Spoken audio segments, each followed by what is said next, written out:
Si ya decidiste hacer Aliyá, o si lo estás pensando, el domingo 22 de agosto estaremos realizando una jornada completa de conferencias con expertos en diferentes áreas: economía, sociedad israelí, educación, estudios universitarios, empleo y más.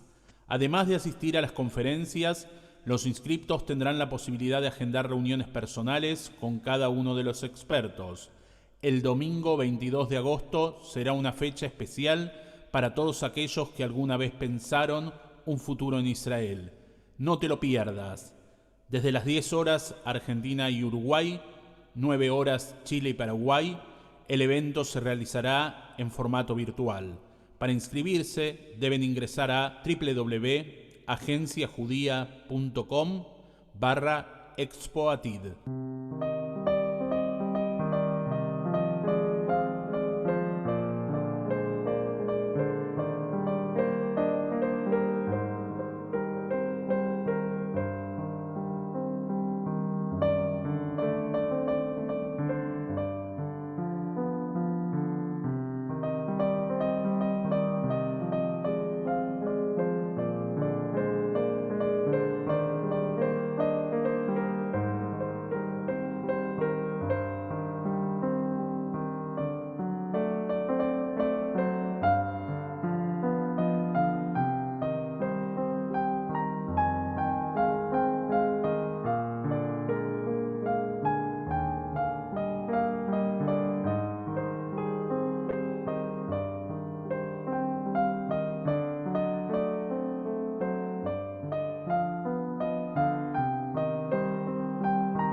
Nuestras actividades son gratuitas y seguirán siendo gratuitas. Desde SAPTA pedimos tu aporte para poder seguir ofreciendo propuestas culturales judías diversas y de calidad. Sumate y doná lo que puedas y sientas para que podamos juntos acompañar y ofrecer lo mejor en estos tiempos difíciles. También queremos decir muchas gracias a los expositores voluntarios que nos honran con su participación y por supuesto a todos ustedes por ser parte y estar presentes. La cultura es esencial hoy. Doná fácilmente con tarjetas de débito y crédito presionando el botón de abajo. Si querés transferir a nuestra cuenta, nuestro alias es SAPTA. En el chat pondremos el link para que puedan acceder a la plataforma de donación.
Buenas tardes, buenas noches, bienvenidos a esta actividad. Gracias por estar, gracias por sumarse. Realmente es un placer desde Tzavta Centro Comunitario, junto al CIDICSEF y también al periódico Nueva Sion, poder realizar esta propuesta, la presentación de un libro que siempre es una alegría. Es una alegría doble, en realidad, porque en el judaísmo se dice Pamaim Kitov, 2 veces porque es bueno. La primera alegría que tenemos es poder realizar la segunda actividad conjunta con el CIDICSEF, la primera que hicimos sobre los desaparecidos judíos de origen sirio. Fue una actividad realmente maravillosa y emocionante, y ahora la presentación de un libro que es toda una celebración para el pueblo judío. Como somos conocidos como el pueblo del libro, la salida de un libro hay que festejarla, y esto es un festejo. Para mí es un placer estar con ustedes en esta noche, en esta tarde-noche. Ya vi que en el chat estuvieron interactuando y preguntando de un lado, contando de dónde son. Está extraordinario que podamos decir de dónde somos para saber y poder irnos ubicando desde los lugares que nos escuchan. También hay gente que está conectada vía Facebook, darles la bienvenida, que nos están mirando por Facebook, que se está transmitiendo en directo. Y para mí es un honor también presentar a alguien que considero un amigo, por más que no hemos compartido ámbitos de trabajo conjuntos, sí compartimos la pasión por el pueblo judío, el amor por la cultura judía, por la investigación y tantas otras cosas, como es Mario Eduardo Cohen, con quien realmente me une un lazo de mucho afecto de muchos años, que seguramente espero sea mutuo, y por eso también hemos decidido hacer esta actividad en conjunto. Vamos a disfrutar de la presentación de un libro. Estaba pensando todo el tema de la investigación que durante años Mario ha desarrollado, escrito distintos artículos y materiales. Tener el privilegio de tener la presentación de este libro, que es un compendio extraordinario de la presencia judía en la América colonial. Es un libro bilingüe, un trabajo realmente maravilloso, una presentación extraordinaria. Simplemente a modo de ejemplo, ¿no? Hace unos años viajé a Colonia del Sacramento, acá a 40 kilómetros, porque está muy cerca, hay que cruzar parte del Río de la Plata, y uno puede ver los techos de las casas y decir, estas casas son de los españoles y estas son de los portugueses. Y si hablamos de portugueses y de españoles en el continente, hablamos de judíos de origen sefaradí, sin lugar a dudas, y también en algunos lugares, en algún lugar, algún resabio judío, como es en el hotel, creo que se llama Nacional, o el Hotel Colonial, que hay una mikve, hay un baño tradicional, litúrgico, que es realmente maravilloso saber que la presencia de los judíos españoles luego, antes de la Inquisición, perdón, fueron llegando para estas zonas. Y también un ejemplo, espero que después alguno de los que comenten el libro quizás le dediquen un capítulo, la diferencia que había entre, si bien los judíos hablaban la misma lengua que los conquistadores, la actitud fue totalmente diferente. El vínculo de los judíos con los pueblos nativos fue realmente algo maravilloso. Amerita en algún momento hacer una actividad más amplia y poder contar sobre ello. Para entrar un poco en clima y que me dejen de escuchar a mí antes de escuchar a los oradores que tenemos destacados del día de hoy, agradecemos la presencia de José Menaye, Ricardo Alac y Miguel Coan, que nos van a compartir distintas miradas del libro y algunas imágenes también. Agradecerles la presencia, para nosotros es un honor que puedan estar participando en esta actividad. Vamos a poner algo de música. En realidad decidimos ir creando ese clima para ir entrando en la presentación del disco, y vamos a escuchar una canción que se llama Bendigamos a Él Altísimo. Es una canción o una oración en realidad semilitúrgica, nacida justamente en la América colonial judía. Así que espero que disfruten mientras se sigue conectando gente. Vamos a disfrutar también de la música en esta presentación del libro América colonial judía de Mario Eduardo Cohen.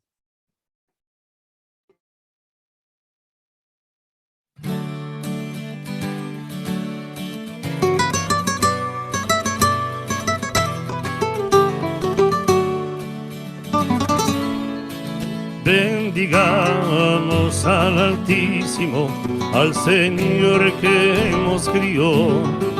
Démosle agradecimiento por los bienes que nos dio. Alabado sea su santo nombre, porque siempre hemos apiado. Loada al Señor que es bueno, que para siempre es su merced. Odula Adonai Kito, i Leolan Hasdo.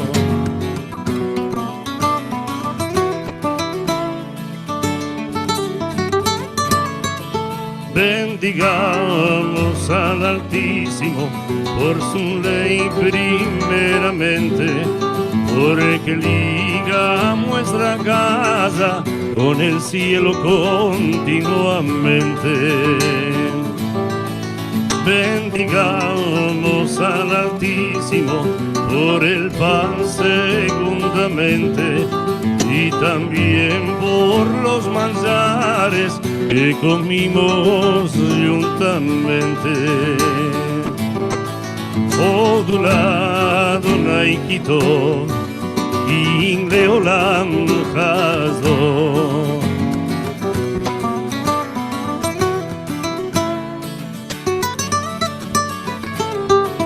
Bendicha sea la casa esta, que nunca manquene a fiesta. De mañana tendremos nuestra siesta, a nos y a todos hijos de Israel. Bendicha sea la casa esta, el hogar de su presencia, donde guardamos su fiesta con alegría y permanencia. Oh, tu lado Naikito y Leolan Hasdo.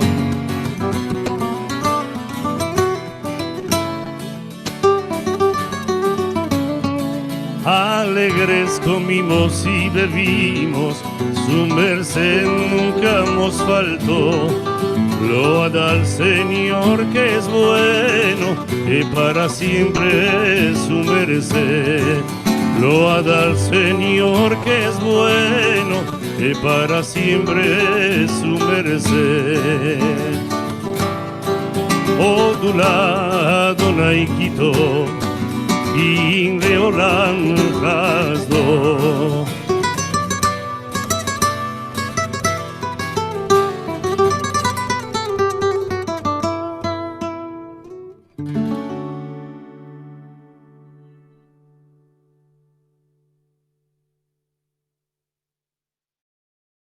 Y así, con esta bella melodía, esta bella interpretación, nos adentramos en la América colonial judía, y voy a pasar la palabra al autor de la investigación y del libro, Mario Eduardo Cohen. Mario, bienvenido. Te tenés que desmutear y la palabra es toda tuya. Pequeño detalle. Bueno, gracias a SAFTA, gracias a Nuevación, gracias en nombre de CIDICSEF y en el mío propio por dar oportunidad a que, bueno, hablemos de esta publicación. Ya que empezamos con esta canción, les cuento una anécdota respecto a esta canción. Yo estaba en el año 91 en Nueva York, ellos llaman Shabbatón, y bueno, durante horas y horas hablando en inglés, en el hebreo, en las oraciones, etc. Y de golpe aparece esta canción, Bendigamos al Altísimo, todos en español la congregación completa. Es que justamente esta canción, Bendigamos al Altísimo, se trata de una canción que es de la América colonial. En los últimos años ha entrado en los sefarditas de todo el mundo, pero se trata de canción que la cantaban en Curazao, en Surinam, bueno, vamos a ir viendo después en Nueva York, etc. Es justamente una canción creada en la diáspora occidental sefaradí. Bueno, buenas noches a todos, y yo creo que ya podemos empezar con el PowerPoint. Lo que vamos a hablar acá es, de alguna manera, lo que vamos a ver ahora de los criptojudíos en América y todo esto es, diríamos, una conclusión de todo esto. Que esta gente quiso vivir como judías en la América colonial, y no se les permitió. La Inquisición, hubo Inquisición hispano-portuguesa en gran parte de América, y entonces la vida de toda esta gente es la vida de la resistencia. Resistencia, resistencia, resistencia a los poderes, mantener las costumbres judías, y lo vamos a ver en ejemplos concretos. Vamos avanzando. Adelante, sí. Estamos hablando de América colonial judía y ya entramos directamente existieron dos Américas. Una América hispano-portuguesa, donde hubo Inquisición. 3 tribunales, México, Lima y Cartagena, y tribunales portugueses sobre Brasil. No se podía vivir como judíos. Vivieron como criptojudíos, es decir, judíos a escondidas. En la izquierda ustedes ven el escudo de la Inquisición, que dice: levántate, oh Dios, y defiende tu causa, en latín, y simbólicamente un olivo y una espada. Si te portás bien, olivo; si te portás mal, la espada. Allá a la izquierda de la imagen tenemos cárcel de la Inquisición de Lima. Hay más imágenes, adelante. Casa de un judío famoso, criptojudío famoso en Lima. Le continúa la Casa de la Inquisición en Cartagena. La calle de los judíos actual en Lima, que luego cambió de nombre, pero indica que en ese lugar fue un lugar de alta concentración de judíos. Hay una imagen más que muestra un auto de fe, es decir, auto de fe cuando se dictaminaba, la Inquisición dictaminaba que tal persona debía ser, había distintas penas, hasta la pena de muerte. Se hacían estas festividades gigantescas, en este caso el auto de fe de 1639 en Lima. Adelante. Mi idea es dar una pequeñísima idea de lo que visual de todo esto, y para que después nuestros compañeros puedan hablar del contenido. Seguí avanzando, que continúan los otros famosos. Estos son los más famosos criptojudíos de América. Francisco Maldonado de Silva, que ustedes lo conocen seguramente a través del libro de Marcos Aguinis, tucumano, tuvo 12 años en la Inquisición de Lima y murió quemado vivo. Tomás Treviño de Sobremonte, Luis de Carvajal. Lo interesante es que todos, en este caso Tomás Treviño de Sobremonte y Luis de Carvajal, habían estudiado con los jesuitas y redescubrieron su judaísmo. Antonio José da Silva es el primer dramaturgo brasileño, también fue, en este caso, fue quemado en Portugal. Y acá más abajo tenemos avanzado otro más, justamente, y Juan Enríquez, que son dos famosas rabinas, así se las llamaba en México, ¿sí? Adelante.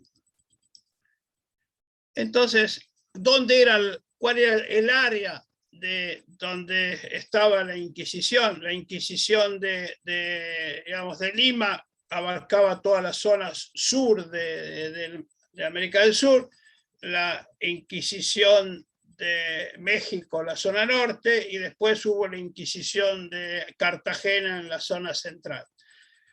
Ustedes ven que el área de Brasil no había Inquisición, pero dependía de la Inquisición de Portugal.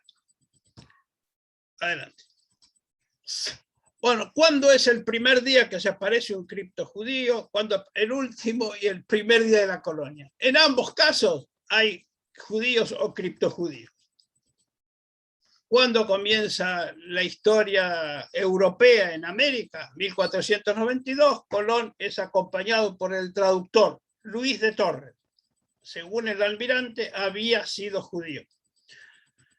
pobrecito, nuestro querido Luis de Torres jamás pudo traducir nada con los indios, pero bueno, esa es la historia. Torres fue el descubridor del uso del tabaco, como anécdota. Ya estamos al final, ahora, al final de la etapa colonial. En las cárceles de la Inquisición de Lima encuentran a un legítimo descendiente de judíos expulsados de Portugal. Increíble, estamos hablando en el inicio y en el final hay judíos o criptojudíos en la historia de América colonial hispano-portuguesa, ¿no? Adelante. Lo interesante es que cómo esta gente, estos criptojudíos, estos judíos a escondidas de la Inquisición, estos judíos que no tenían voz, estos judíos que estaban escondidos, que no tenían comunidad, no tenían rabinos, no tenían maestros, no tenían calendario, no tenían libros de oraciones, no tenían Torá, Torot, ni ningún objeto judaico, y mantenían costumbres judías. Lo hicieron durante 150 años por lo menos. Y aunque parezca mentira, hoy no es un pasado, sino que es un pasado presente. En el norte de Brasil existen todavía comunidades criptojudías, diríamos, que de Anusim, personas forzadas que mantienen costumbres judías. Es una resistencia, yo diría, de 500 años. Adelante. Miren qué interesante. ¿Qué festividades se preservaron? Si no había calendario, si no había libros, si no había Torá, si no había maestros, ¿cómo podían preservar?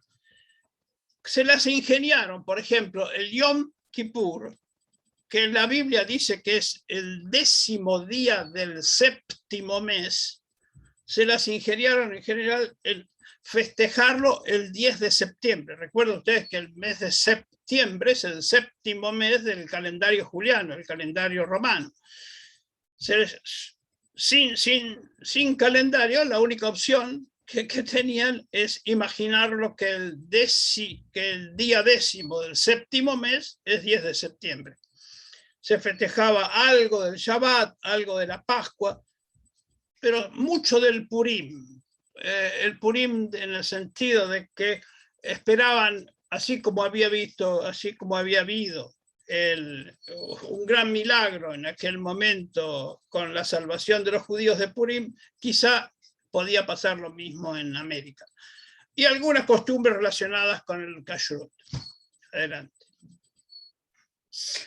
Voy rápido para darle opción a mis compañeros, si no esto podría estar hablando muchas horas. Miren qué hermosas frases del tucumano Francisco Maldonado de Silva, ¿sí? El que fue condenado después de 12 años de estar en las cárceles de la Inquisición y murió quemado vivo. Entre paréntesis, yo no conozco ninguna calle, ningún colegio, ninguna sala, ninguna escuela, nada que se llame Francisco Maldonado da Silva. Y es un honor. Deberíamos a este tipo de gente, a este tipo de mártires, nosotros como tal deberíamos recordarlos. Me parece que es un deber recordarlos. Miren qué linda frase. Amad la misericordia y la justicia, dad con largueza vuestra limosna a los propios pobres, y en fin, temed a Dios, amadle de todo vuestro corazón para que proteja a vosotros y a vuestros hijos después de vosotros. Defended su verdad, combatid contra los perros que la despedazan, elegid para vosotros la vida. Miren, grandes consejos de una persona que estaba condenada, que él sabía que iba a estar condenada desde el inicio a ser quemada viva. Adelante. Bueno, saltamos, vamos a otro lado totalmente distinto. Cambiamos de América, vamos a la América colonial, ahora holandesa, inglesa, francesa, etc. En estos lugares no hubo Inquisición. Y entonces los judíos pudieron vivir en comunidades, ¿sí? Y esta gente provenían de Ámsterdam, Londres, Hamburgo, Livorno, es decir, de la diáspora occidental sefaradí. Diáspora occidental sefaradí. No venían del Mediterráneo, es decir, quizá esta gente no hablaba el judeo español, el judeo español, realmente se expresaban en español o en portugués o en las lenguas de cada uno de estos lugares. Hubo comunidades, desde hace 391 años que hay comunidades en forma continua. Hubo comunidades judías en Recife, Curazao, Nueva York, Newport, Filadelfia, Charleston, Barbados, St. Thomas, Surinam, San Eustaquio, etc. Y a estos a estos judíos se les debe la introducción del cacao y la vainilla, sobre todo.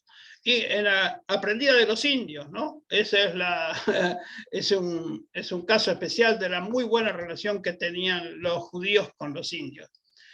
Adelante, a ver, tenemos por ejemplo ahí en la imagen que ven, estamos en Recife, calle de los judíos, ¿sí? Calle dos judeus. Adelante, ¿eh? Adelante. Miren, este es un contador de Homer, de Filadelfia, y está totalmente en español. Semanas de Homer, semanas, días, ¿sí? Adelante. Bueno, vamos a volver sobre esa imagen, así que no vale la pena trabajarla. Seguimos. Hay otras dos imágenes. Miren qué interesante, estamos en Curazao. En este edificio que está acá tiene la doble fecha gregoriana y fecha hebrea, el mismo edificio. Como curiosidad absoluta, ¿no? Ustedes saben que hace unos años compitieron Capriles con Maduro en la elección de Venezuela. Los dos provienen de estas comunidades estas comunidades judías de Curazao. La familia, estamos hablando, ¿no? Y acá, por ejemplo, esto es de la casa Hebrón, se llama, en la casa en Surinam. Todo esto que está aquí lo llevó al cine nuestro querido Miguel Cohen, que lo vamos a ver dentro de un rato. La película se llama La experiencia judía, que fue un gran éxito y que, bueno, espero que se siga proyectando. Adelante. Miren ejemplos de cementerios judíos coloniales. Este cementerio de Curazao. Cabría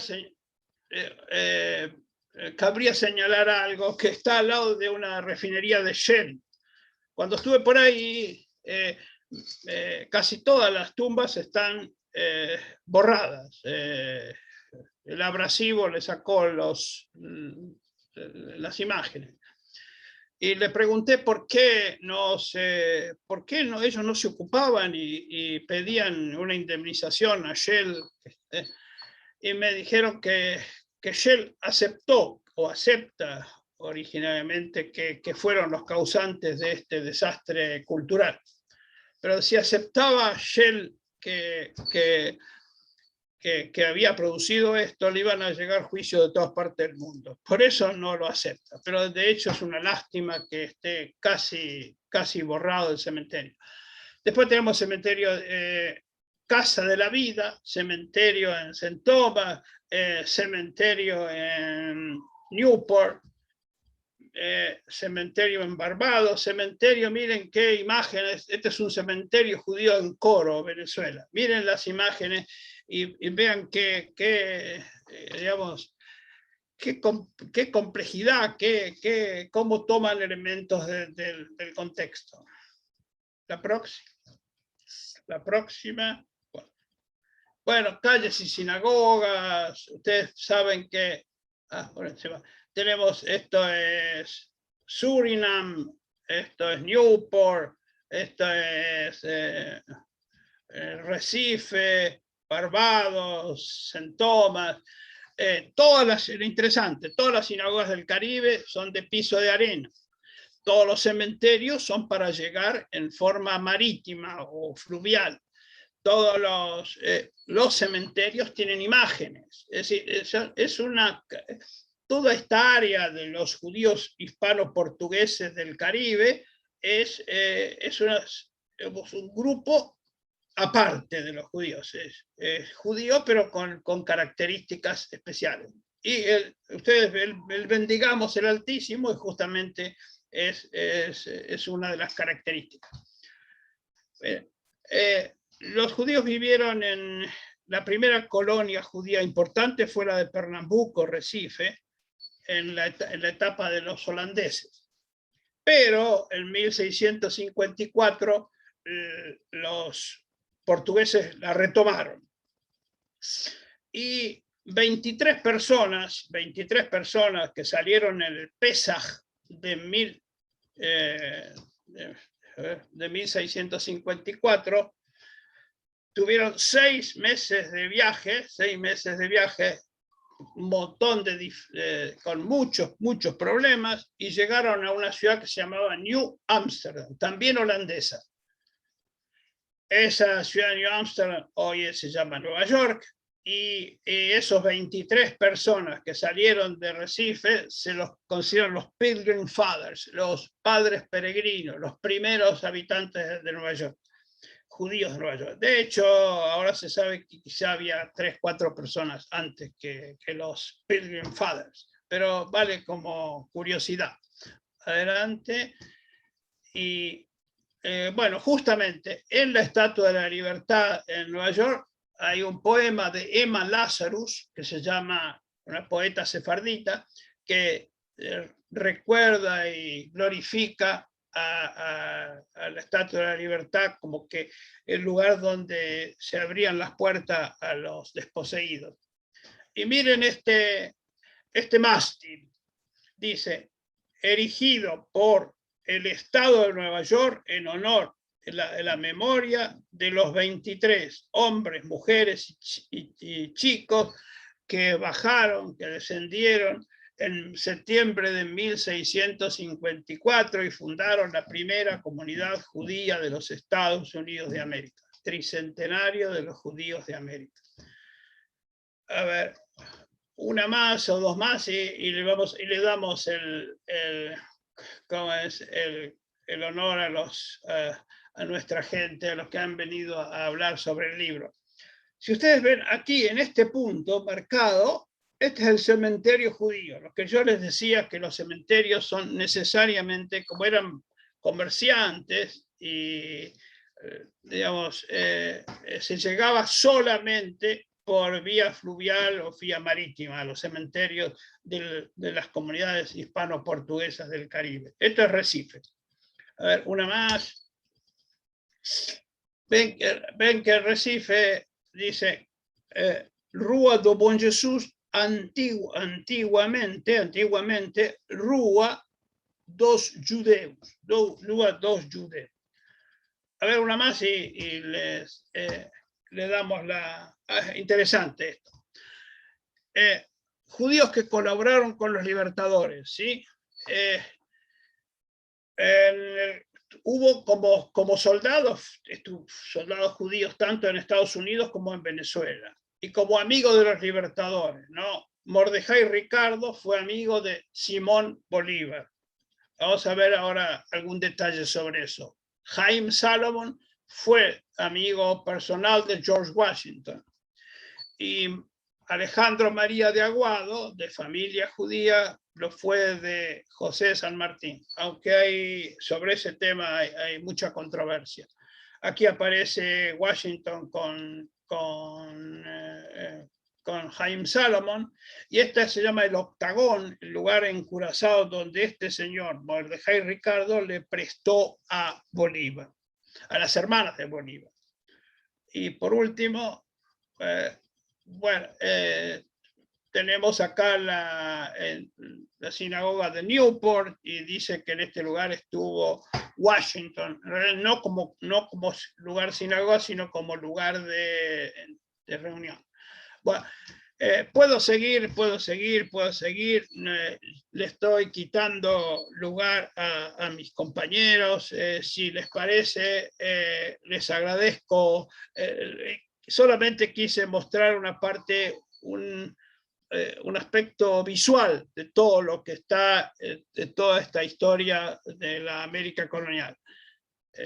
Como historia nada más les cuento que hicimos en el año 96 una exposición llamada América Colonial Judía en el Palais de Glace, y que tanto éxito tuvo eso que generó, bueno, empecemos a trabajar este tema, no lo dejemos solamente en imágenes, y de ahí es el libro. El libro, bueno, se editó en el año 2000 y ahora la edición 2019-20, que es esta edición que vemos acá, ahora bilingüe, no solo español, sino también inglés. Gracias, los espero. Déjenme que haga una primera rápida presentación de José Menacé y de Ricardo Alac.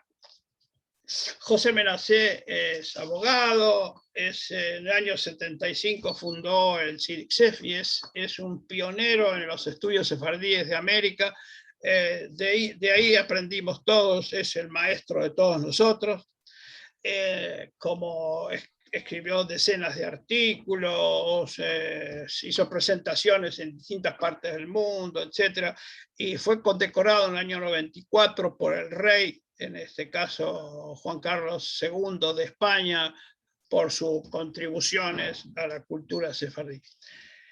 Podría seguir hablando de él varias horas, pero vamos a sintetizar y vamos a después nos va a hablar Ricardo Alac, otro gran amigo. Es un famoso dramaturgo, estudió en la Argentina, y estudió también en Alemania. Fue director durante varios años gloriosos del Teatro Cervantes. Los temas que relacionan muchísimas obras muy exitosas en Buenos Aires y traducidas a muchos idiomas. Solamente voy a marcar dos obras que tienen relación con todo esto, que es Mil años un día, una obra que hizo Ricardo Alac y que tuvo 6 meses de sala llena en el Teatro San Martín. Fue un éxito inmenso en el año 92, tuvo el premio Guerrero. Y otra obra que también se relaciona con estos temas de los derechos humanos, de la América colonial, es La Lista. También con mucho éxito hace unos 4 o 5 años. Recuerdo también que escribió Aquellos gauchos judíos con Roberto Cosa. Bueno, el CIDICSEF y la Universidad Bar-Ilan lo acabamos de condecorar hace 6 meses aproximadamente por su obra. Y bueno, para nosotros, y para SAPTA y para Nueva Sion y para CIDICSEF, es un honor que nos acompañen. Querido Pepe, José Menacé, te estamos esperando. Bueno, disculpen mi disfonía, no sé si me van a escuchar bien y no puedo competir con el mundo de las imágenes. El PowerPoint de Mario fue realmente tan explicativo, tan desarrollado que nos da una imagen muy clara de lo que es el libro. Yo diría que él no solamente nos habló de América, sino que comienza desde Europa, porque nos empieza a dar datos sobre previos a la expulsión de los judíos de España. Y evidentemente este hecho, conjuntamente con el descubrimiento de América, produce unas circunstancias muy particulares, porque muchos conversos al catolicismo, judíos que creyeron que iban a tener una vida más libre, más tranquila, en realidad no la tuvieron y trataron de ir al Nuevo Mundo, efectivamente, para conseguir allí un lugar de libertad de poder disfrutar de su propia vida, muchos no lo pudieron conservar y fueron perseguidos, expoliados y asesinados, quiero decir, muertos en la hoguera en los tribunales.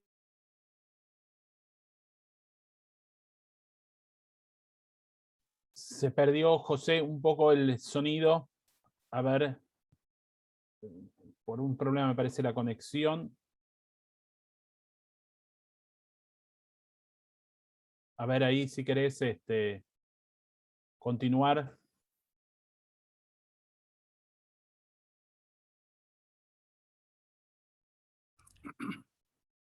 Ahí me parece que se le volvió a escuchar. Hola. Ahí estamos, se te escucha perfecto. Bueno, perfecto. Bueno, no sé si me escucharon previamente. Les dije que era un gran placer estar con ustedes y presentar este libro de Mario, que es realmente muy importante. Su presentación previa por PowerPoint fue muy explicativa y las imágenes penetran muy bien, de manera que no voy a transitar eso, pero sí podría decir que esta presentación se podría subtitular también de otra forma. Yo diría, ¿el nuevo mundo o un mundo nuevo? Eso es lo que buscaban los judíos conversos que pensaron que al convertirse al catolicismo iban a tener libertad, tranquilidad, etcétera, y no fue así. Muchos sospechosos de judaísmo fueron perseguidos, y en América pasó también en parte lo mismo. Lo importante de este libro, podemos explicarlo y mostrarlo. Yo tengo las dos ediciones, que aquí se pueden ver, una delgada y otra más gruesa, porque la primera era monolingüe en idioma español y esta es magnífica edición bilingüe en español y en inglés. Es una buena impresión, excelente, un papel satinado y unas vistosas fotografías. Y diría yo que esta presentación, nunca mejor nombrada que en esta ocasión en el mundo, porque tenemos presente el libro, ese libro que se puede tocar, que se puede tener en la mesita de luz y hasta en la sala de visitas, porque es realmente una obra magnífica. Pero más allá del libro físico, en cuanto a su contenido, es realmente revolucionario. Empieza con una cronología, como dije antes, en el siglo XV, antes de la expulsión de los judíos de España y antes del descubrimiento de América, una extensa bibliografía que es típico en el trabajo de Mario. Por ejemplo, se ha dicho de su libro Maimónides, Marcos Aguinis dijo que lo muy importante era una bibliografía sobre el tema, y en este caso lo consigue. Inclusive todos sus dichos en los textos tienen notas marginales dando las fuentes, y esto da una honestidad realmente importante. Quiero decirles que ahí él nos da varios siglos de transcurso de los judíos en América colonial, tanto en el sur como en el Caribe, como en el norte, y que realmente merece ser leído. Por eso debemos celebrar que esté también en inglés, para que pueda llegar a mucha gente y pueda ver su contenido temático. Pero por último diré que no solo deberemos hablar del libro y de sus periodos, sino también del autor. El autor con esto ha hecho un verdadero y excelente trabajo de historia, porque no es un relato. Mario no ha sido un narrador en este trabajo. No es tampoco un cronista, es un verdadero historiador, porque ve las situaciones que rodean a los hechos, porque habla de épocas más remotas y de otras muy recientes. Yo diría que podemos darle, más allá de los títulos académicos, un título de afecto. Mario es un excelente historiador, es un Tucídides. Tucídides fue en la Grecia antigua el primer historiador considerado de historia científica, con sus pruebas y sus medios. Por eso le deseamos lo mejor. este libro puede abrir la puerta a muchos curiosos y también a muchos investigadores. Realmente es una maravilla, yo creo, y con esto no hago un elogio fácil, porque de esto no tengo ningún beneficio personal. Este libro es importantísimo para tenerlo y no perdérselo. Gracias, Mario, por tu trabajo. Gracias, José Pepe, que estuviste pobre con un esfuerzo, estaba muy tenso, me había dicho antes por el tema de la disfonía, pero se te escuchó perfecto y conceptos súper valiosos hacia Mario, más que merecidos, comparto, y ese libro también.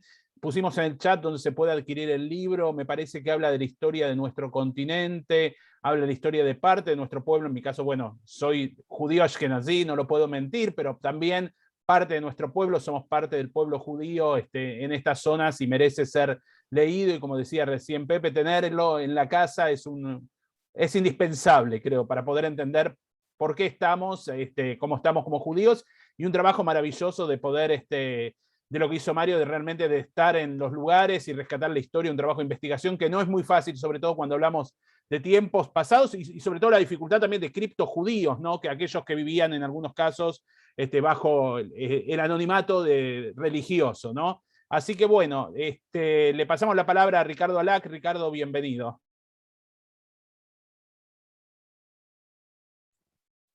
¿Me escuchan? Perfecto, ¿Me te escuchan? escuchamos y te vemos. Bueno, buenas tardes a todos. Gracias, Mario, por tus palabras. Muy buena tu visión del libro, José, todo el análisis que hiciste. Gracias, Enrique, también por permitirme participar de esta presentación. Yo creo que este es un libro realmente muy importante. Lo primero que me trae que me evoca a mí como persona es el recuerdo de un trabajo que yo hice, que fue 1000 años un día, sobre la expulsión de los judíos de España. La expulsión de los judíos de España provocó varias crisis. En el aspecto espiritual, un siglo después apareció un pensamiento mesiánico muy importante debido a eso, en la voz de Luria, de Isaac Luria, que se fue a vivir a Sfed en Palestina, en ese entonces era Palestina, y que dio origen a la necesidad de volver a plantear la necesidad de que un Mesías apareciera en el mundo de una vez por todas. Y su pensamiento llega hasta nuestros días en la memoria de personas como Scholem y el filósofo Benjamin. Luria además tiene un planteo que es muy interesante, porque dice que hay dos visiones del Mesías. Una, que el Mesías viene a arreglar el mundo, y otra, que el mundo lo tenemos que arreglar los hombres primero, antes de que llegue el Mesías. Y coloca a los judíos dentro de ese ámbito de que tienen que luchar porque el mundo llegue a un estado de justicia y de paz, para que entonces llegue el Mesías. En el otro lado tenemos a lo que sucedió inmediatamente después de la expulsión de los judíos. Es una cuestión de horas. Lamentablemente no tenemos tiempo para hablarlo ahora, pero las carabelas salieron con Colón a la cabeza horas después de que terminara la expulsión de los judíos. El continente encontrado, el nuevo mundo, como lo llamó muy bien Menashe, como lo llamamos, a partir de ese momento empezó a ser poblado por españoles. Se dividió con la intervención del Papa en dos partes. Una parte fue para los españoles y otra para los portugueses. Y desde entonces hasta hoy, los españoles poblaron la zona que tenían y todavía en los libros de historia no se menciona que hubo judíos. Si nosotros tomamos los libros de historia de hoy incluso, Mario se sorprendió de que no hubiera una calle, hablando de Da Silva, me equivoco, de Da Silva, ¿no? Pero no hay nada. Mario viene a llenar un vacío tremendo. No hay nada. Incluso en una oportunidad yo dirigí un centro cultural de la AMIA y me vinculé con gente, con muchos historiadores que vinieron a dar cursos en ese centro cultural que tuvo una repercusión muy grande. Y Félix Luna me obsequió, en ese momento había sacado la revista de él, Todo es Historia, había sacado en 2 tomos, creo que era, los más importantes artículos desde su fundación. Y había un artículo, por ejemplo, que leí, absolutamente malicioso, donde hablaba de algunos conversos que habían llegado a Argentina y que se habían comportado de una manera siniestra, como era la visión que es un artículo escrito hace 30 años y publicado en Toda Esa Historia, donde además ensuciaba la memoria de un sacerdote, de un judío converso que era sacerdote, que fue el primer, que vivió en Tucumán y fue el primero que preparó la exportación de un producto argentino. La primera exportación se produjo un día determinado, llegó el azúcar hasta Buenos Aires y otros productos hechos por indios y se exportaron, y a partir de eso las entidades industriales fijan como el Día de la Industria, el día que el sacerdote Vitoria hizo la primera exportación. Sin embargo, en ese trabajo, Vitoria está mostrado prácticamente como un usurero. Yo tuve una conversación, yo cuento estas cosas porque creo que es interesante la minucia, ¿no?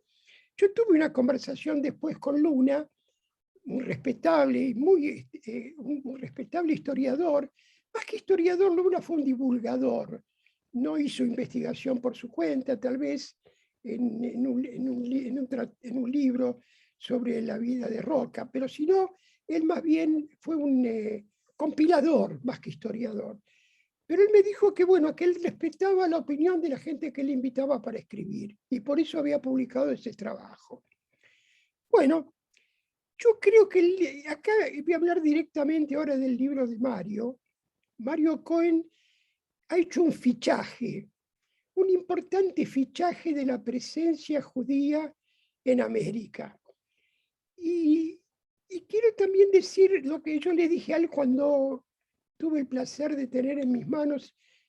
Mario, te cuento que tengo la otra edición también, igual que José, y observo con placer cómo has trabajado estos 20 años para precisar y aclarar y colocar nuevos aspectos que han enriquecido muchísimo, aparte de que es bilingüe la edición y tiene un material nuevo fotográfico. Pero yo le dije algo a Mario que voy a repetir ahora. Yo escribí 1000 años un día, que sí, hace poco la Universidad de Barilán me hizo un homenaje, y Mario y el CIDICSEF me nombraron socio de la entidad, socio honorario, no sé cómo se dice, pero miembro de honor, pero cosa que agradezco y me emociona. Yo le dije en esa oportunidad que yo había escrito el libro, la obra de teatro, un poco para responderle a mi padre, que cuando fue el Holocausto, en un estado de desesperación, me dijo: Ricardo, nosotros tenemos que estar preparados porque tal vez tengamos que irnos en cualquier momento. Es decir, esa vieja tradicional frase que durante 2000 años tenían siempre en la boca los judíos, que vivían siempre en la expectativa de que podían ser expulsados de donde vivían. De alguna manera, yo aprecio mucho la obra de Dubnov, gran historiador judío. Yo no leí el libro grande de él, leí la compilación, que es un tomo gordo, donde también tiene un poco el principio, si no me equivoco, de mi padre, ¿no? Tenemos que estar preparados y cuenta minuciosamente todos los agravios, las matanzas, los pogroms que nos fueron haciendo a lo largo del tiempo. Y yo creo que hay que considerar la historia judía de otra manera. Yo cambié mucho. Yo tuve un viaje a Israel, invitado en el año 92, creo, a un congreso de escritores judeo-españoles, judeo-españoles y portugueses. Me atendieron espléndidamente en Israel, fue una de las experiencias más importantes de mi vida.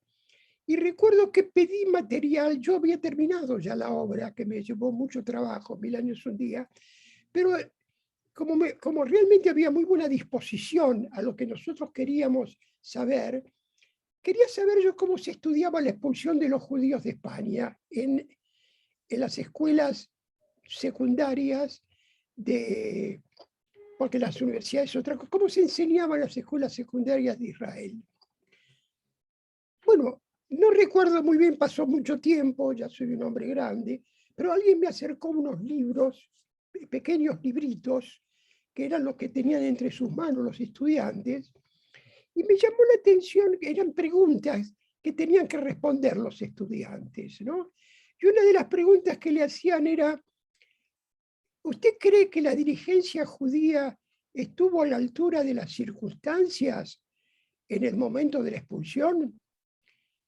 A mí me impresionó muchísimo esto, porque era como que ponía en el... yo agregué una escena de la obra después a partir de esto, como que ponía, no digo en igualdad de situaciones, o sí, tal vez, a los judíos con las personas que alrededor de la reina Isabel analizaron el problema de la expulsión, y donde Isabel, la católica, por algo llamada así, con la Iglesia, ultimaron los detalles de la expulsión. A mí a partir de ahí, como bien explicó, como pudimos ver por las imágenes y como bien explicó José, muchos judíos se convirtieron creyendo que podrían vivir en paz, pero como la situación era terrible, no podían ir tampoco a la América española porque tenían que tener un documento que se llamaba de limpieza de sangre. Entre otros, a Cervantes no le dieron el certificado de limpieza de sangre, por lo cual es dable sospechar, más otros detalles que hay alrededor de su vida, que tenía ancestros judíos. Esto ha sido estudiado exhaustivamente por personas que conocen mejor que yo esto. Pero esos judíos, esos criptojudíos, que en algunos momentos en América pudieron sacarse la careta y manifestarse como judíos y convivir como judíos, es decir, mantener sus creencias, sus costumbres, su fe, sus fiestas. En otros momentos tuvieron que ocultarlas de vuelta, y en muchas situaciones fueron también perseguidos, como sabemos, y ultimados. Pero lo que a mí me gustó del libro de Mario es que no cae en el sentimentalismo el libro. El libro no cae en la derrota, en la crisis, en la persecución y en la muerte. No niega nada de lo que sucedió, pero habla de lo que hicieron los primeros pobladores judíos de América. Ese libro es un documento que va a quedar, Mario, porque ahí están enumerados cómo vivieron y cómo murieron, cómo honraron a sus muertos, cómo llevaron la cuenta de los años que pasaban, cómo festejaron sus fiestas. Y y cómo amaron este lugar, porque hay muchísimas pruebas. Una, la de Vitoria, que trabajó y fue y trabajó en, hay muchísimas cosas para contar que no hay tiempo. Los españoles no eran dados a trabajar. Para eso pedían cada vez más esclavos y sometían más a los indios. Y de pronto que vinieran algunas personas que parecían conversos y después eran y trabajaban y creaban industrias y fomentaban la exportación, como pasó con Vitoria, eran mal vistos. Y entonces esas personas que no entraban dentro del marco explotador español, sometido indio o negro, entonces esas personas eran marcadas, seguramente este judío, porque le gusta trabajar, porque le gusta progresar, porque le gusta desarrollar el lugar donde vive. Entonces, creo que hay un fichaje, me gusta la palabra fichaje, de lo negado. Acá hay un fichaje de lo negado. Mario, si tomamos los libros de escuela, no existen los judíos en la América colonial. La América colonial judía parece un invento de pronto. Muchos se sorprenden cuando lo leen este libro. Por eso que tiene que tener una gran difusión. Yo te felicito por el libro y te agradezco que me hayas invitado a hablar acá y te deseo lo mejor y muchas ediciones más. Muchas gracias. Gracias, Ricardo, realmente un placer escucharte. Estaba pensando justamente en que este libro viene a llenar un vacío, ¿no? Este vacío que también dentro de la comunidad judía, dentro de las escuelas judías, tampoco se estudia por el tema y sería interesante poder empezar a incorporarlo en la currícula, empezar por ahí y pensar que no solo llena un vacío, sino que también este es un acto de justicia, ¿no? Un acto de justicia a como se refirió en su momento Mario, que me parece que es la palabra, a los que resistieron, ¿no? Resistieron frente a la adversidad. Nuestro pueblo, la palabra resistencia es algo que es una constante, la resistencia en la Inquisición, la resistencia acá como criptojudíos, la resistencia durante la Shoah, es una palabra que nos enorgullece y una palabra que habla de valentía, no de cobardía. O sea que recuperar esta historia, Mario, es un acto de valentía y la verdad extraordinaria la presentación de José, Pepe Benaye y tuya, Ricardo Lac. Un placer escucharlos y tenerlos en esta actividad, es un lujo total y el afecto que les tiene Mario y por eso también los convocó, como convocó también a Miguel Cohen, quien es cineasta, director de la película Experiencia Judía de Basa Bilbaso, a Nueva Ámsterdam. Les recomiendo muchísimo verlo. Nosotros hablamos antes en la previa de hacer alguna actividad con él porque merece ser vista y merece ser conversada también con su director de lo que significó el encuentro con todas estas imágenes y con todos estos lugares y personajes que ha trabajado. Así que Miguel, bienvenido, muchas gracias. En tu semana de muchas ocupaciones, tenerte acá es un verdadero lujo y placer. Bueno, gracias por la presentación, por la invitación. Más allá de los avatares de la vida y las ocupaciones, siempre para mí es un placer estar acompañando a Mario Cohen con su libro, que para mí fue un hito en mi vida, la verdad, porque hacer cine es muy difícil y encontrarse con historias que a uno le apasionan no es fácil, por lo menos para mí, ya que cada proyecto que yo trato de involucrarme, como digo siempre, de ponerme la camiseta, son proyectos que me tienen que apasionar. Y así me pasó con el libro de Mario, que siempre desde la primera vez que lo leí me pareció muy visual, ¿no? O sea que además del contenido que es muy atrayente, la primera vez que me acerqué, que fue un encuentro que tuvimos hace muchísimos años, por otra película mía que me invitó a presentar, y me regaló su libro, y apenas lo leí, lo primero que pensé fue, este libro tiene que ser contado cinematográficamente. Pero bueno, la verdad que en el momento que yo lo imaginé, yo ya avisoraba que iba a ser muy complicado hacer una película. Es más, nunca pensé que iba a poder llegar a hacerla porque yo lo que imaginaba era yo quería viajar, como estos criptojudíos que escaparon de la península ibérica, me quería internar por todos esos lugares que describe tan bien el libro de Mario. Y bueno, ese es un poco el espíritu aventurero de los que hacemos cine, ¿no? Hacer películas imposibles. Pero bueno, no voy a contar acá cómo llegó a hacer la película porque es casi otra película, pero la cuestión que, bueno, en un momento apelé también a mi memoria,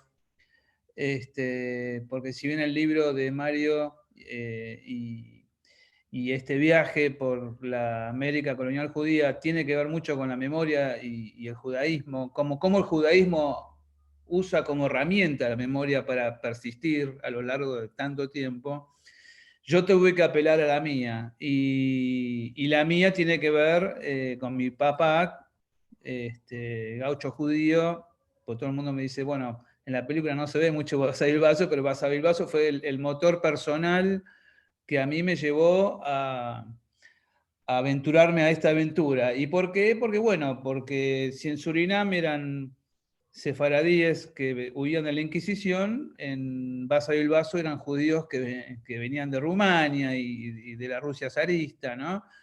Entonces empecé a buscar si había algún puente, digamos, entre estas historias tan alejadas en el tiempo y en el espacio, en lugares tan distintos, fue lo que me animó a hacer ese viaje, ¿no? Y bueno, entonces la memoria personal fue también muy importante y ahora la tengo fresca porque, bueno, ayer mis padres cumplieron 70 años de casados y las anécdotas de cómo mi mamá, mi mamá venía de Bélgica, la impresión que tuvo al conocer, como dice ella, a esos indios, cuando fue a Basavilbaso y a conocer a mi papá, fue muy divertida y me retrotrajo un poco, bueno, a esta motivación de la cual les comento, ¿no?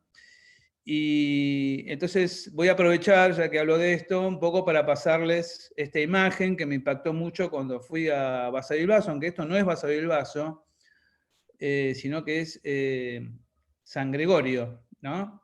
Que es en las afueras. Ven bien la imagen, ¿no? Siempre pregunto. Sí, sí, se ve perfecto. Perfecto. Bueno, esta es una imagen que inicialmente a mí me impactó mucho, porque acá está conectado con la infancia, más infancia de mi padre, ¿no? Que recuerda también muy visualmente lo que era vivir en pleno campo, con una cultura europea además, ¿no? Y adaptándose al lugar, que es un poco de lo que trata el libro de Mario, ¿no? Con toda estos judíos sefaradíes que tuvieron que llegar a América y hacerse del lugar, ¿no? Entonces, bueno, esta imagen realmente me fue muy, muy impactante. Y bueno, y ahí fui armando este viaje a la América colonial judía a partir de distintas fuentes, una gracias a Mario y sus recomendaciones. Llegué a Israel, donde conocí a Mordejai Arbel, un muy interesante historiador autodidacta que había también recorrido Surinam, y me regaló un libro, fruto de la investigación que él había hecho a principios de los 70 por Surinam, siendo cónsul de Israel, y muy inquieto con los temas históricos. Él llegó a Surinam y descubrió y encontró, digamos, todo un lugar que aparece en el libro de Mario muy, muy impactante y diría muy nodal en la historia, que es la Jordan Sabana, ¿no? La sabana judía, el lugar a donde llegaron estos sefaradíes huyendo de la Inquisición, ¿no? Yo siempre digo lo mismo, hay que imaginarse, ¿no? En los mediados de 1600, viniendo de la península ibérica, a encontrarse con comunidades que obviamente el lenguaje, la forma de vida era tan, pero tan disímil, pero bueno, lo interesante es que han vivido ahí por 80 años, han construido una comunidad muy próspera, han conservado el judaísmo de una manera impresionante, y a partir de este espacio que se descubre, este espacio judío en la selva de Surinam, ha dejado, bueno, mucha tela para cortar, ¿no? Uno son la convivencia con los indígenas o los pueblos aborígenes locales, que paradójicamente son los que hoy conservan la memoria judía, porque el Ayod en Sabana o la Sabana judía y los restos de la sinagoga y los cementerios y las tumbas que hay allí están en territorio de estos pueblos originarios, que son arahuacas, ¿no? Y caribés, y son ellos que conservan esta memoria judía. Así que yo me fui ahí, me fui a la selva, y contacté a una persona muy interesante, una persona de color, una persona negra, que tiene antecedentes en su familia, de familia judía, y él se empezó a interesar en el tema. Entonces, gracias a él, que se llama Harold Sibling, fue un poco el vaquiano y el que nos abrió las puertas para poder ir a filmar a la Ayod en Sabana, porque había que pedir permiso a este territorio aborigen para entrar. Entonces, bueno, y fue una experiencia realmente muy increíble. Así que les voy a mostrar un fragmento de la primera vez, y cuando estuve allí en el contacto con Harold, que nos mostraba el lugar donde se encontraban estos cementerios y estas tumbas, que, bueno, que están tapadas por hojas. Ahora se los voy a mostrar. Perdón, esto tengo que... A ver. Se ve perfecto, ¿eh? ¿Se ve bien? Gracias. Muy bien. Bueno, esta persona que está acá a la izquierda es Harold Sibling, y la persona que está más agachada es una persona de aborigen del lugar, de los arahuacas, que juntos me llevaron a esta zona que se llama Casipora, que es en la sabana de Surinam. Vamos a verlos acá. Acá estoy yo. Esta es la prueba de que estuve.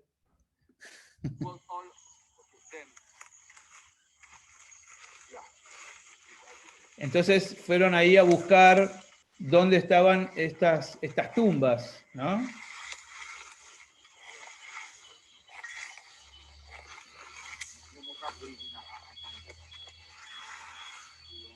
Entonces ahí va con el machete, va descubriendo las hojas de una zona donde ellos ya saben que están allí, ¿no?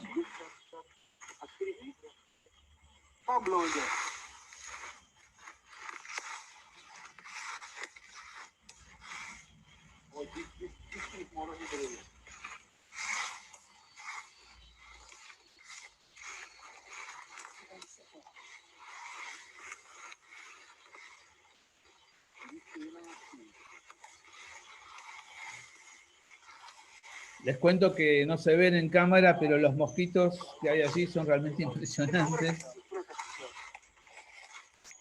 Y el calor muy intenso. Muy intenso. Y muy emocionante toda esta parte, ¿no? Del descubrimiento y la revelación de algo que ya está allí.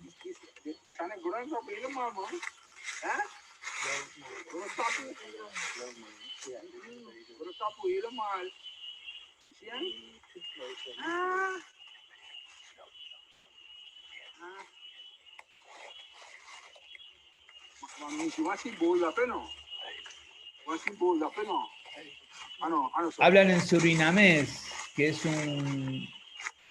una mezcla del Dutch holandés con el creole. Bueno, le echan talco para poder visualizar bien los textos de los epitafios.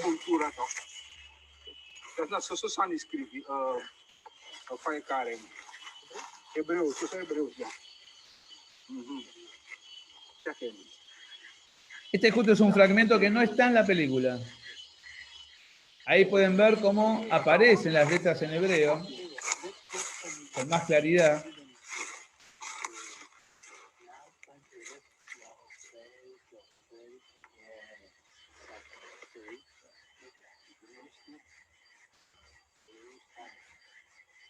Parece como mágico.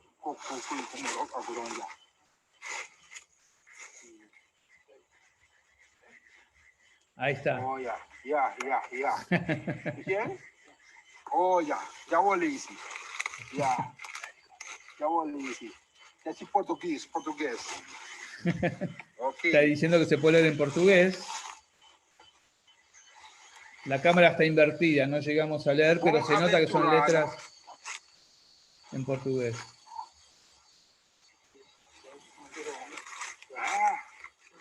Moro. Pareció. Dice, mas não achar nem da pé. Isaac. Mas não sabe. A cultura sânscrito da pé. Fortim blonda. Não. Começar não. Yeah.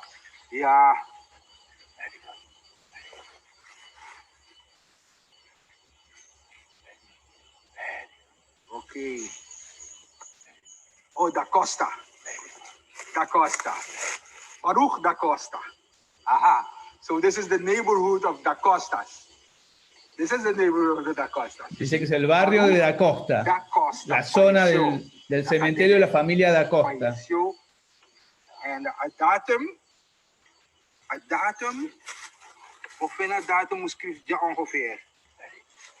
Luko. Brief dat we so a datum, ja, maar dat na a Hebreeuws datum. A Jew datum schrijft, dat na Juyari. Maar dan schrijf je. Maar verder. Baruch da Costa. Ja. So this is not Da Costa. See? So, Kohenasi, the Mesa, Da Costa. These are the three most important families of that era in the 17th century. Great. Nasi, the Mesa, and Da Costa. Yes? Okay. All right. Es realmente Harold es uno de los personajes, podemos decir, que todo cineasta sueña encontrar porque es muy apasionante como cuenta su manera de transmitir las cosas, y es lo que se llama un gran actor social, ¿no? Y además un apasionado por toda esta historia porque, bueno, él armó inclusive una fundación que se llama la Fundación de la Yod en Savannah, en donde siempre están investigando todos estos temas. Y bueno, este viaje tuvo también una particularidad, y es que a mí en un principio no es que me preocupaba, pero bueno, uno cuando hace una película siempre se pregunta cómo llevar en imágenes temas que son tan conceptuales, ¿no? Y especialmente en una película como esta, una historia como esta, donde está llena de cementerios y de tumbas. Pero a medida que avanzaba el viaje, yo me empecé a dar cuenta que estas tumbas eran una ventana a la historia. Y que estaban llenas de vida porque los epitafios y el arte que tienen todas estas tumbas son libros abiertos, y que se están permanentemente investigando sus textos y cómo fueron hechos, y cómo están instaladas esas tumbas, hacia dónde se dirigen, ¿no? Cómo están orientadas, porque algunas no están orientadas a Jerusalén. Entonces se convirtieron en una historia de vida, ¿no? En el momento que yo me encontré con eso, sentía que la película había equipos, como se dice en el fútbol, ¿no? Y otro momento en relación a esto que fue muy realmente emocionante fue cuando fuimos también a Jamaica, un poco por culpa de Raquel Frenkel, que es una preservacionista y una persona que se dedica a investigar las tumbas en Jamaica. Nosotros nos montamos en el viaje que ella hace todos los años a Jamaica, y en cada viaje ella descubre un cementerio nuevo. Entonces nosotros como producción nos montamos, lo único que hicimos fue adosarnos a ese viaje y acompañarla, a ver qué pasaba. Y realmente, bueno, ella viaja siempre con un grupo de entre 15 y 16 personas que se ofrecen gratuitamente a ir y a colaborar en la investigación. Viajamos en ómnibus por el interior de Jamaica y llegamos a un lugar que se llama Santa Ann. Santa Ann es el lugar a donde llegó Cristóbal Colón, el primer lugar que llega Cristóbal Colón, cuando en esa época no se llamaba Jamaica, obviamente, y descubre América. Entonces ahí muy cerca de lo que les voy a mostrar ahora está la estatua de Colón y de Marcus Garvey, que es un personaje jamaiquino que los jamaiquinos adoran. Entonces había muchos personajes, digamos, disímiles y todos pertenecientes a este lugar de Santa Ann. Y ahí Raquel y su grupo llegaron a este lugar porque tenían en un mapa una idea de que en cierta manzana y en un baldío tenían el dato de que había un cementerio judío sin descubrir, ¿no? Entonces, les voy a mostrar el momento que llegamos a este lugar. Espero que me salga. Ah, acá está. Ahí voy a...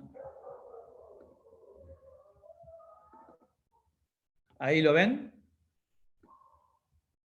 Sí, se ve perfecto. Bueno, este lugar ya empieza a ser removido y empiezan a aparecer algunas tumbas. Y en un momento yo me detuve en esta persona que estaba haciendo una excavación.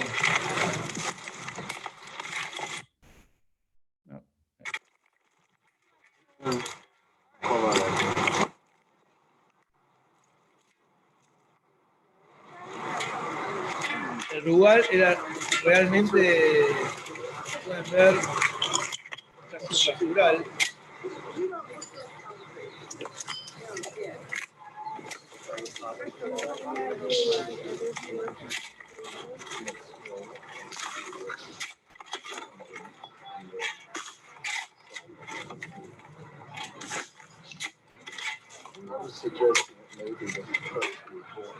Y en este trabajo de relevamiento que hacen,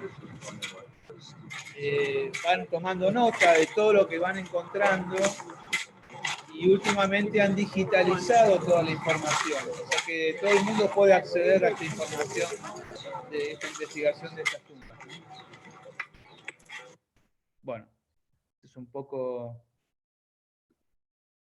un momento, bueno, que les quería compartir. Y bueno, un poco para ir cerrando, mi siempre agradecimiento a Mario por haberlo conocido y haber conocido su libro, porque fue realmente muy inspirador. Y bueno, y un gran aprendizaje también porque, bueno, como bien decía Mario, la película termina en Brasil, justamente porque, bueno, en Brasil se ha dado un fenómeno en los últimos 10, 15 años muy impresionante en el nordeste de Brasil, con la aparición de mucha gente que dice ser judía, y la gran mayoría lo es. Y bueno, en la película se puede ver algunas personas que nos encontramos en ese viaje del Nordeste casualmente, realmente casualidad, unas conocidas y otras no, que nos cuentan que ellos sospechan que son judíos, ¿no? Y cómo se interesan por hablar en hebreo, cómo le ponen nombres hebreos a sus hijos, sin saber muy bien por qué, pero se intuyen judíos, ¿no? Y muchos terminan encontrando realmente que lo son.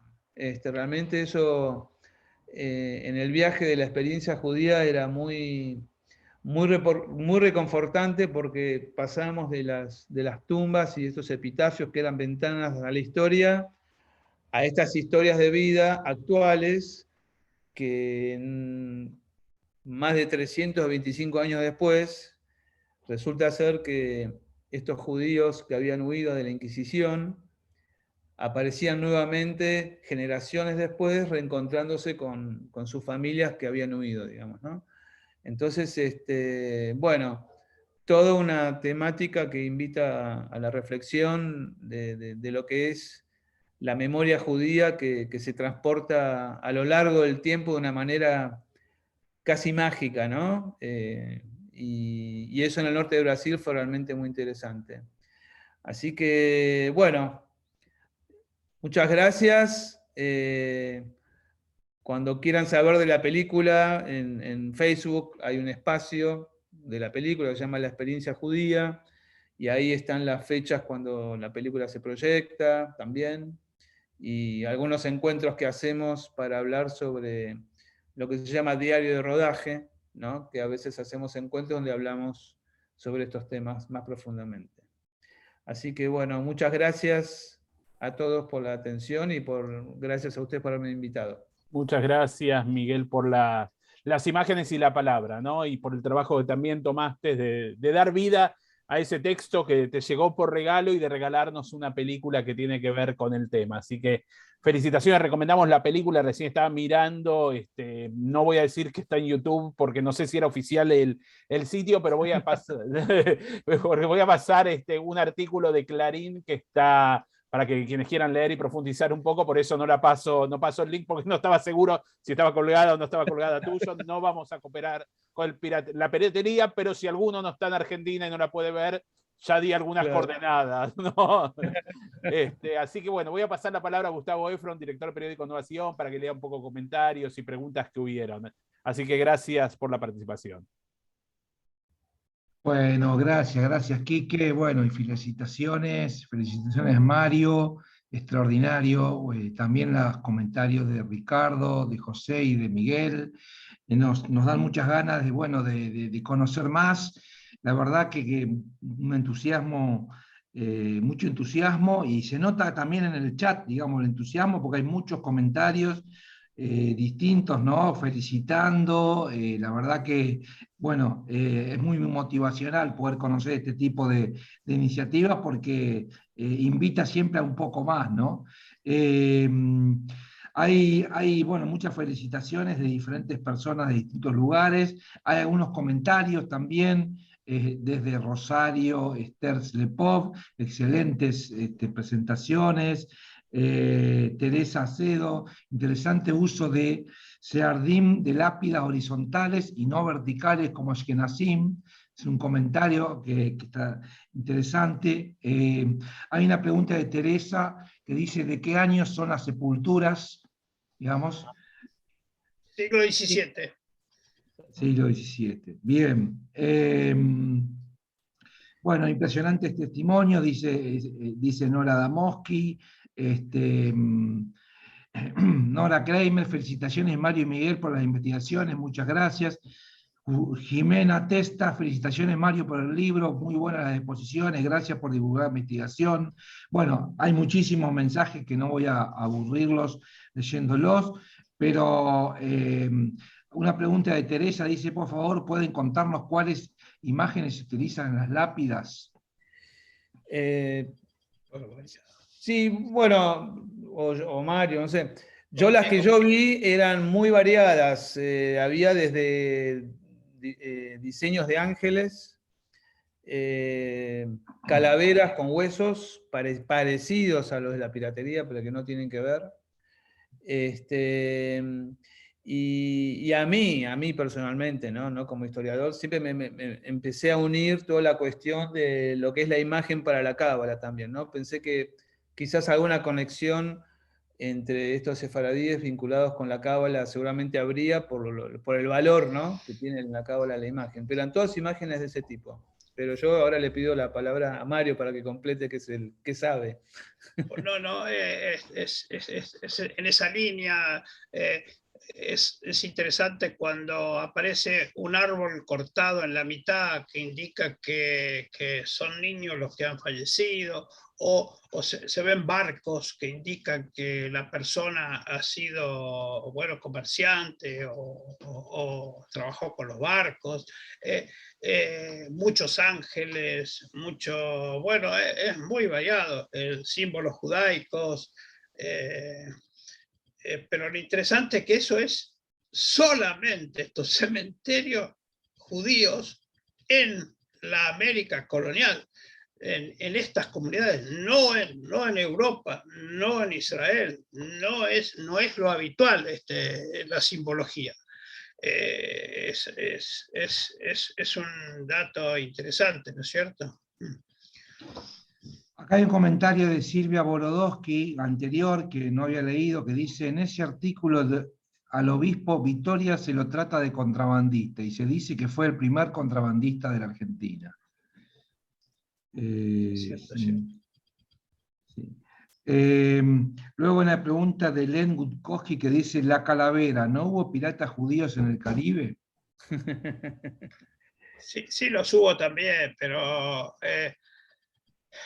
hay interpretaciones que puede haber sido también cabalístico. Sí los hubo, sí hubo piratas y también hubo corsarios. En el sentido, es un poco diferente. Corsario tiene la patente de un reino que les pide que haga digamos, que combata contra otro reino. Pero sí los hubo. Acá Desde yo Sao me Paulo, permito agregar una imagen, si quieren. A ver si se ve. Ahí está. ¿La ven? Sí, se ve.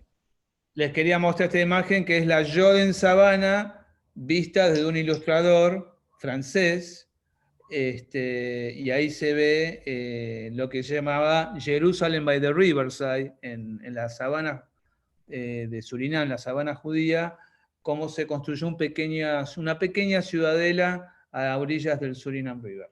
Eso, en una estampilla de Surinam, ¿no?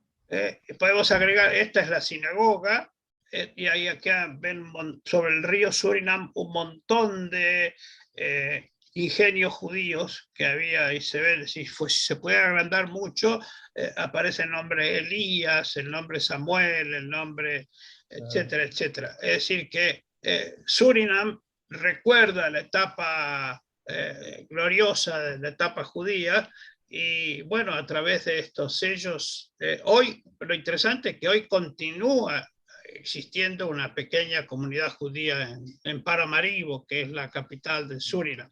Les recuerdo, Surinam, mucha gente pregunta qué es Surinam, lo que se llamaba antes Guayana Holandesa.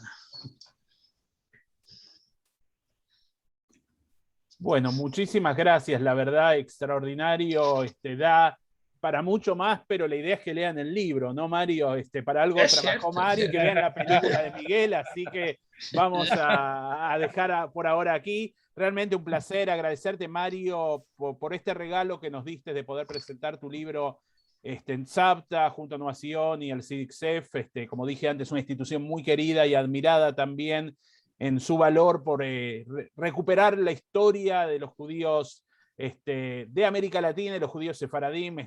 Acaban de terminar unas jornadas muy exitosas, así que felicitaciones también por eso, y creo que hay cada vez más interés, por lo menos de un grupo de gente, por conocer y profundizar sobre la historia. Gracias a José y Ricardo, dos grandes maestros, como los denominó Mario, por regalarnos sus palabras y estar acá en esta actividad con compromiso, y a Miguel, como dije, por poner en imágenes y hacer la película, que en realidad nosotros, las generaciones más jóvenes, somos más de las imágenes que de los textos, pero una película como La experiencia judía concentra, es texto y es imagen también, ¿no? Que es interesantísimo, se ve perfectamente la investigación histórica que hace Mario reflejada en el ojo de tu lente, así que también recomendamos dos cosas imprescindibles, libro y película. Tenemos para pasar todavía los cuidados de la pandemia, para entretenernos y seguir profundizando sobre estas historias. Mario, te dejo a vos el cierre. Sí. ¿Me das un minuto más, solo un minuto más, sí, por favor.